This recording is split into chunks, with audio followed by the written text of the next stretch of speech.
రంగారెడ్డి జిల్లా మహేశ్వరం మండలం కొంగరకుర్దు ఏ గ్రామ పరిధిలో భారీ భూకబ్జా ఆరోపణలు కలకలం రేపుతున్నాయి. గ్రామ పరిధిలోని సర్వే నెంబర్లు 140, 147, 98లో ఉన్నటువంటి సుమారు 9 ఎకరాల భూమికి సంబంధించి కొందరు రియల్ ఎస్టేట్ బ్రోకర్లు నకిలీ పత్రాలు సృష్టించి భూములను కబ్జా చేసేందుకు ప్రయత్నిస్తున్నారని రైతులు ఆరోపిస్తున్నారు. ఫేక్ ఓఆర్సీలు, నకిలీ ప్రొసీడింగ్స్ సృష్టించడంతో పాటు ఎంఆర్ఓ కార్యాలయంలో మ్యూటేషన్లు జరిగినట్లు రికార్డులను తారుమారు చేసి భూములపై హక్కులు పొందేందుకు ప్రయత్నిస్తున్నారని బాధిత రైతులు వాపోతున్నారు. అంతేకాకుండా బౌన్సర్లను ఏర్పాటు చేసి రైతులను, గ్రామస్తులను బెదిరిస్తూ దౌర్జన్యంగా భూములను ఆక్రమిస్తున్నారని ఆరోపిస్తున్నారు.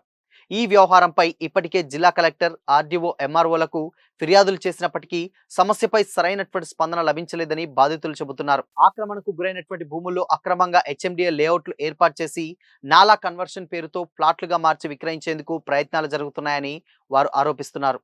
రాజకీయ అండదండలతో కొందరు రియల్ ఎస్టేట్ వ్యాపారులు తమను బెదిరిస్తున్నారని రైతులు ఆవేదన వ్యక్తం చేస్తున్నారు.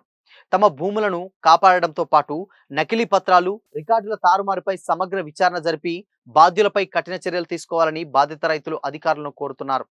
సత్యనారాయణ అంటే కొంగరకుర్దు రావ్యాల విలేజ్, మహేశ్వరం మండలం, రంగారెడ్డి జిల్లా, తెలంగాణ. ఉన్నది ఏంటి సార్, ఇప్పటిదాకా చెప్పినట్టే ఉన్న లేదు 24 గంటలు రియల్ ఎస్టేట్ బ్రోకర్లు మా ఊరి మీద పడ్డారు. కలెక్టర్ ఆఫీస్ వాడకుండా రాత్రి వస్తూ పొలాల మీద కబ్జా చేస్తారు. ఇందులో ఎవరు ఉన్నారంటే పెద్ద పెద్ద చేతులు ఉన్నాయి, పెద్ద పెద్ద తలకాయలు ఉన్నాయి. బోన్సారాన్ని ఓడి సీట్కి వెళ్ళి బోన్సారాన్ని చేస్తారు 50-60 మంది. వాళ్ళని అంటే మాకు కంపు కూర్చుపోయినాయి మాలుమా తీసుకుపోయిన వాళ్ళతో జమీన్లో వచ్చిపోకుంటారు, భూముల మీద వచ్చిపోకుంటారు. తీసుకుపోయిన అంటే ఎవరు ఉన్నాడు, డాక్యుమెంట్ చూపారు అంటే డాక్యుమెంట్ చూపారు, మా చూపి తుమారా అమారా దొరకాయ అంటు అడ్డమింకలు తీసుకొస్తారు. మా ఊళ్ళో కొంతమంది ఆ నిమ్మ రవీందర్ రెడ్డి అంటే ఆయన నేను సీఎం తమ్ముళ్ళు అంట, తిరుపతి రెడ్డి అంట, కొండరెడ్డి అంట, తర్వాత రామగుండ ఎమ్మెల్యే అంట కూడా రాజ్ ఠాకూర్ అంట, హైదరాబాద్ ఎమ్మెల్యే కంటే దానం నాగేందర్ అంట. ఇంతమంది వచ్చిన రాత్రి అసైన్మెంట్ పొలాలకి రహదారి వస్తుంది. అసైన్మెంట్ పొలం నిన్న మొన్న ఎకరా ₹1 కోటి ఇచ్చారు కొంగరకుర్దు విలేజ్ వాళ్ళకి. ఆల్రెడీ ఆర్డీఓ తాను ఉన్నది ఆ ఫైల్. తెలంగాణ మాఫియా నడుస్తూనే ఉంటుంది. ఒక జాతర మన జాతర నడుస్తుంటాయి. ఏంటివి టిప్పార్లు వగేరా వగేరా వగేరా అన్ని 20 సార్లు కట్టిన డీడీ, 20 సార్లు కట్టే ఏడీ ఆఫీసు ఒక్కరు వస్తలే. వచ్చి కలిస్తే ఇవాళ మొత్తం సర్వే గురించి మాది 291, 290, 294. మీకు ఎంత ల్యాండ్ ఉంది, ఏం జరిగింది? మాకు 2 నెంబర్ల 10 ఎకరాల 4 గుంటలు ఉంది. ఒక నెంబర్ 290లో 6 ఎకరాల 15 గుంటలు. మొత్తం ఎక్స్టెన్షన్ ఎంత ఉంటుంది. ఏడి కడితే ఇస్తాం. అది ఫారెస్ట్ పక్కకు డిస్ప్యూట్ ఉంది. ఫారెస్ట్ వాళ్ళు అన్నారు ఆ ఊరి మీరు ఊరు రాకురా, వాళ్ళు ఏం ఫారెస్ట్ వాళ్ళు వాళ్ళు రాగానే కబ్జా పెట్టే వాళ్ళు రాగానే కడీలని మీకు వేసేసి ఫారెస్ట్ వాళ్ళు మేము పోయి దుంటేలా కానీ ఫారెస్ట్ వాళ్ళు వస్తాం. ఏం సరే మనం వేస్తారన్నాడు వచ్చి తెలంగాణకు వచ్చి పొద్దున్నాకు వచ్చి ఏడీ సర్వే చేస్తాం. మాకు ఇంటిమేషన్ లేదు, మేము డీడీ కట్టినాం. డీడీలు ఉన్నాయి మొత్తం, డీడీలు ఇంటిమేషన్ లేకుండా వచ్చి సర్వే చేస్తాం. మేము ఏం చేయాలి సార్? వీడికి వస్తే ఇప్పుడు దాని తాళం ఉంది, ఏడీ ఆఫీస్ తాళం ఉంది, కలెక్టర్ లేడు. గవర్నమెంట్ ఏం గవర్నమెంట్ సార్ ఇది? ఏమని అంటే ఆయన ఎవరు రెవెన్యూ శాఖ పొగులేడు శ్రీనివాస ఒక కమంతం గిట ఒక నిరుపేద, నేను నిరుపేదను కాకుంటే ఉన్నోన్నా ఫారెన్కెళ్ళి వచ్చిందా స్విట్జర్లాండ్కి ఒక అంగళం భూమి తర్వాత అంటే స్టేట్మెంట్ ఇస్తుంటాడు ఆయన. ఎలా అల్లా పేపర్లలో రెవెన్యూ శాఖ ఓ భూభారత్ అని ఆడేమో ధరణి నుంచి ఆగం చేసాడు. నేను ఇప్పుడు బంగాళాఖాతం కాదురా, మా బతుకులా నాగం చేస్తున్నావు నువ్వు. బంగాళాఖాతం ఏంద్రా మా బతుకులు. భూభారత్ తెచ్చి ఏం చేసినావు?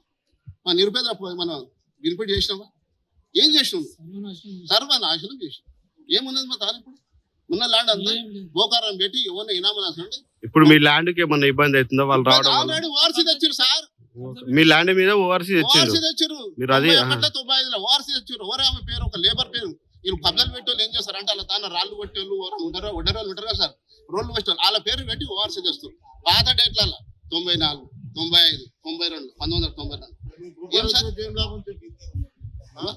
మొత్తం 700 కేసీఆర్ వచ్చినప్పుడు ధరణి. ఇప్పుడు మొత్తం మీ ల్యాండ్ మీద కబ్జాకి వచ్చేసి రాళ్ళు మొత్తం రానిస్తలేరు సార్. అక్కడ ఫారెస్ట్ రానియరు, ఇక్కడ రానియరు. మీ ల్యాండ్ మిల్లనే రానిస్తలేరు. మా ల్యాండ్లకు మళ్ళీ రానిస్తలేరు సార్. ఏం బతకలేదు మేము మూల్య. రామన్ సార్ రేపు ఎవరైనా intelligence revenue minister Raman sir collector ఆఫీస్కి వచ్చి నన్ను విలువను సార్, నేను వస్తా. మీ ల్యాండ్ ఎక్కడ ఉంది? ఇంకో సార్ కలెక్టర్ ఆఫీస్ ఎంకనే. కలెక్టర్ ఆఫీస్ కలెక్టర్ ఆఫీస్ ఇంకా సార్ కూచర్ చుట్టూ రోడ్డు అంగళం దూరం లేదు కలెక్టర్ ఆఫీస్ 289 ఉంటుంది మధ్యలో ఆక్యుపై అయిపోయింది. మరి ఎంత జరుగుతున్నా కానీ ఇక్కడ కలెక్టర్ ఆఫీస్ దగ్గరలోనే ఉంది కదా, వాళ్ళు ఏం చేయట్లేదు అధికారులు. కలెక్టర్ ఆఫీస్ తాళం ఉంది. నాకు ముఖ్యమైన పనులు ఉన్నాయి. ముఖ్యమైన ఓటు పరిపాలన ఎట్లుండాలి సార్? పరిపాలన ఎంతమంది ఐఏఎస్ చూసినాం, మంచి ఐఏఎస్లను చూసినాం సార్ మేము. జయప్రకాష్ నారాయణ ఎంత మంచి ఐఏఎస్ సార్, ఎక్కడ మీరు సార్ వాళ్ళు ఎంత మంచి ఐఏఎస్లు గిట్ట మొత్తం గిట్ల చేస్తారు సార్. మా నిరుపేదలు పట్టుకుంటే ఏం సార్? ఆర్డీఓ జగదీష్ రెడ్డి దానిపోతే ఆయన ఏమన్నాడు, కలెక్టర్ నారాయణ రెడ్డి దానిపోతే ఆయన ఏం లేదు, ఏడి రామరెడ్డి దానిపోతే ఆయన ఏం లేదు. ఎవరు లేరు సార్, అన్ని తాళాలే ఉన్నాయి. ఎవరు కొట్టారు ఏమనంటే ప్రజాపాలన ఈడ ప్రజల పాలన సార్, ప్రజల పాలన సార్. మా పొలాలకు మాకు చెడో మంచిదో మా ఇంత రెండు సెంట్ల భూమి ఉందని బతుకోరు, ఇంత బట్టుకురనో ఏదో బతికినాం. మా బతుకు మేము బతికినాం. మీరు బతకూడదా మీరేరా? ఎవరి కోసం ఈ డెవలప్ ఏమనంటే పెద్ద తలకాయలు ఉన్నాయి. ఎవరి తలకాయలు? ఎక్కడి తలకాయలు? చెప్పండి. కొంగరకుర్దు ఏ రెవెన్యూలా 289 సర్వే నెంబర్ నుంచి ఒక ప్రైవేట్ వెంచర్ కోసం ఒక 10 acres 40 feet రోడ్ తీసుకొని వెళ్తున్నారు. వాళ్ళ వెంచర్ కూడా ఫేక్ ఓవర్సీ, అంటే దర్గా పొలం నుంచి ఫేక్ ఓవర్సీ క్రియేట్ చేసి దానికి హెచ్ఎండిఏ పర్మిషన్ తెచ్చుకున్నారు. ఆ permission not interfere RDO, MRO and collector not interfere injection తీసుకొని వచ్చి గవర్నమెంట్ ల్యాండ్ని బాజాప్తా దాంట్లో నుంచి రోడ్ వేసుకుంటూ వెళ్తున్నారు. ప్లస్ అదే కాకుండా ప్రైవేట్ ల్యాండ్స్ ఈ 470, 471 ఒకటి, ఈ ఎక్స్ సర్వీస్ మ్యాన్ 285 నెంబర్ నుంచి కొంత, మొత్తం ఓవరాల్గా ఒక 20-25 acres వాళ్ళు దౌర్జన్యంగా వాళ్ళ వెంచర్ కోసం రోడ్ వేసుకుంటా వెళ్తున్నారు. దానికి అబ్జెక్షన్గా మేము కూడా ఇంజక్షన్ తెచ్చినాం. ఆ ఇంజక్షన్ త్రూలా ఆ రోడ్ ఆగిపోయింది ప్రజెంట్. అయితే ఆ ఇంజక్షన్ బేస్ చేసుకొని వాళ్ళు ఏమంటున్నారంటే, ఇప్పుడు మేము వెంచర్ వేసుకోవడానికి మీ ప్రైవేట్ ల్యాండ్లోకి వచ్చి కొంతవరకు ఒక 2 years మాకు లీజ్కి ఇవ్వండి అని అడుగుతుంది. లీజు లేదు కాదు అని అంటే ఆ రోడ్ వరకు అమ్మమని అంటున్నారు. మేము అమ్మమని చెప్తే ఏమన్నారంటే వాళ్ళు ఒక 2 years మాకు లీజ్కి ఇవ్వండి, మేము ఆ లేఅవుట్ చేసుకొని ఆ ప్లాట్స్ అన్ని అమ్మేసుకొని వెళ్ళిపోతాము. ఒక 2 years వరకు లీజ్కి ఇవ్వండి మేము ఇవ్వమని చెప్పినాం. ఇప్పుడు మీరు ఈ రోడ్ చూపించుకొని లీజ్కి ఇస్తే రోడ్ చూపించుకొని ఎవరో కామన్ పీపుల్స్ ఉంటారు, అవి ఏదో కష్టపడి సంపాదించుకున్న పీపుల్స్ ఉంటారు ప్లాట్స్. ఈ రోడ్ నుంచి రేపటి నాడు లీజ్ అయిపోయిన తర్వాత ఈ రోడ్ క్లోజ్ అయితే వాళ్ళు వచ్చి మా మీద పడతారు, మేము రోడ్ ఇవ్వలేము అని చెప్తే దానికి మా మీదకి బెదిరింపులు వస్తున్నాయి. మా ల్యాండ్కే, ఓన్ ల్యాండ్కే మా మీదకే మళ్ళీ బెదిరింపులు వస్తున్నాయి. మీరు ఏ కొట్టి ఇంకో రకంగా చేసామంటే, ఇంకో రకంగా అంటే ఎట్లా? ఇప్పుడు దీంట్లో సంపార్సన్ ఇప్పుడు ప్రజెంట్ ఉన్న గవర్నమెంట్కి సంబంధించిన ఇద్దరు ఎమ్మెల్యేలు కానీ వాళ్ళే చెప్తున్నారు ఇది వాళ్ళదే అని. ఈ రామగుండం ఎమ్మెల్యే రాజ్టాక్, ఖైరతాబాద్ ఎమ్మెల్యే దాని నాగింది. అంటే వీళ్ళు వాళ్ళతోటి వాళ్ళ గవర్నమెంట్ని వాడుకొని ఇట్లా కామన్ పబ్లిక్ని, రైతుల్ని బెదిరించడానికి ఎంతవరకు ప్రయత్నం చేస్తారు. దీన్ని మేము ఏడికాన్ని తీసుకెళ్తాం, సీఎం వరకు కూడా మేము ఒత్తిడి చేయగలుగుతాం అనేది మన ప్రభావాలు పెడుతున్నది ఆ విషయంలో. మేము దానికైతే లొంగకుండా మేము కూడా ఆర్డీఓకి, కలెక్టర్కి, ఎంఆర్ఓకి వీళ్ళందరినీ ఇంక్లూడ్ చేసి కొన్ని కేసులు వేయడం జరిగింది. దాని మీద ఏం రిప్లై అనేది వెయిట్ చేస్తాం. 2022లో ఫస్ట్ యాక్టివిటీ జరిగిందండి. సేమ్ ఇదే ఫేక్ ఓవర్సీస్ క్రియేట్ చేసినారు, పహానీస్లో ట్యాంపరింగ్ చేసినారు. చేసేది 58 acres మాది 85 to 89 సర్వే నెంబర్. అది కబ్జా చేసినారు. అది కబ్జా చేసి హెచ్ఎండిఏలో లేఅవుట్ పర్మిషన్ తెచ్చుకొని వాళ్ళు ప్లాటింగ్ చేసి అమ్ముతున్నారు. ఇప్పుడు కూడా స్టిల్ ఇంకా అవుతూనే ఉంది. అది యాక్చువల్లీ 22A ప్రొహిబిటెడ్లో ఉండాల్సిన ల్యాండ్ అది. ఎందుకంటే 2007లోనే మేము కేసు ఆల్రెడీ ఉంది. కేసు ఇంకా స్టిల్ రన్ అవుతూనే ఉంది. ఇంకా స్టిల్ కేసు మ్యాటర్ పెండింగ్లోనే ఉంది. ఇంకోటి ఏంటంటే 2012-13లో మనకి రైస్ హబ్ గురించి 100 feet రోడ్ ల్యాండ్ ఎక్విజిషన్ అయింది. అది వీళ్ళు ఏం చేస్తున్నారు, 95లోనే మాకు వార్సెస్ వచ్చినాయని చెప్పి వాళ్ళు దొంగ ప్రొసీడింగ్లో వాళ్ళు చూపిస్తున్నారు. దాని ఇంప్లిమెంటేషన్ 2002లోనే అయిందని చెప్పి వాళ్ళు చూపించుకుంటారు. కానీ 2012-13లో ఏమైందంటే 2007లో కేసు మేమే ఉన్నాము, దాంట్లో కేసులో మేమే ఉన్నాము, వాళ్ళు ఎక్కడ ఉండరు కేసులో. 2012-13లో ల్యాండ్ ఎక్విజిషన్ అయినప్పుడు కూడా మీకు అఫీషియల్ ప్రొసీడింగ్స్ ఉంటాయి కదా, గెజెట్ ప్రొసీడింగ్స్ లో కూడా వాళ్ళ పేర్లు ఎక్కడ రిఫ్లెక్ట్ అవ్వవు. అన్ని పేర్లు మనవే ఉంటాయి. స్టిల్ ఇంకా కేసు పెండింగ్ లో ఉందండి. మన కలెక్టర్ గారి దగ్గర పీసీలో పెండింగ్ లో ఉంది కేసు. స్టిల్ ఇప్పుడు మన హైకోర్టులో కూడా ఇంకా కేసెస్ పెండింగ్ లోనే ఉంది. లోవర్ కోర్ట్స్ లో కూడా ఇంకా స్టిల్ కేసు పెండింగ్ లోనే ఉంది. 2020లో ఆ సబ్జెక్ట్ జరిగిందా.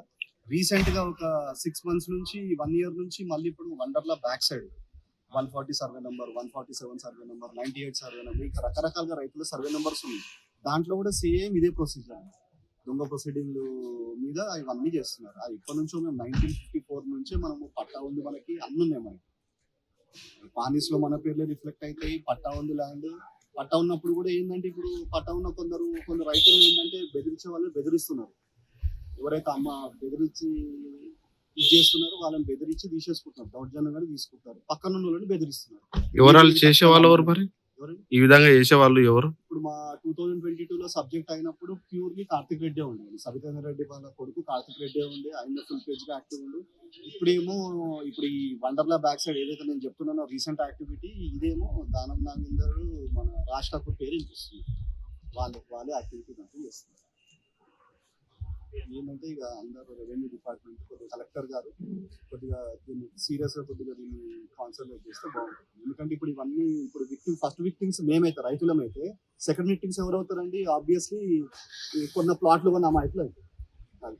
అది ఆలోచించి కొద్దిగా ఏంటంటే తొందరగా చర్యలు తీసుకుంటే బాగుంటుందని